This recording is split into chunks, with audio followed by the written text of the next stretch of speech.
We are in a democracy. Not that you would know it, by the way, from the verdict of the Supreme Court. I mean, this again is the problem. We are so unclear what the source of sovereignty is. We prattle about the idea of parliamentary sovereignty.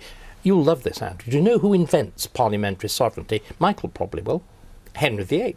Henry VIII invents the concept of an independent national parliament distinct from any other form of authority. That's the Pope. And there's only one sovereign in Parliament. Again, Michael will tell us, the enacting clause of an Act of Parliament, be it therefore enacted by the Queen's most excellent majesty. Only the Queen is sovereign in Parliament. The Commons and the Lords merely assent to it. Now, this, in other words, we have a total pantomime.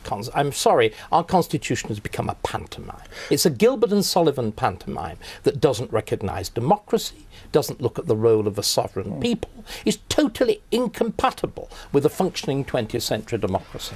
You say it's causing political instability. Explain what you mean. Well, precisely this, that we are in a position where we're now dealing with a very, very tight timetable. It's a timetable of merely 2 years. We're dealing with an extraordinarily difficult negotiation, the point that Michael has just made now, that if this clause were actually to be accepted, it effectively gives Europe the obvious negotiating tactic, be as difficult as possible, and the negotiations will fail. And I'm sorry, Lisa, you really do have to understand that the Lords is not the proper... No, the Lords... Very pleased that there's a bunch of men here to explain to me how it works. Well, there's one man explaining to you. The real failure have been you lot in the Commons, and particularly the Labour Party. Its inability to take a clear line on this. When you have an opposition that is as weak, as confused, as uncertain, and as badly led... I'm sorry, effectively opposition goes to the law. Lisa Starkey, are we not as far away from the democratic reform as the Lords as we've ever been in modern times? I think we are. And one of the great problems with the abolition of the hereditaries, you seem to carry out, as so much of New Labour, a pseudo-modernisation.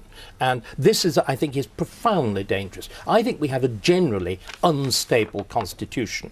The extraordinary debate over what the role of the judiciary was, in terms of, as it were, compelling Parliament to go through with process, all of these things are really dangerous.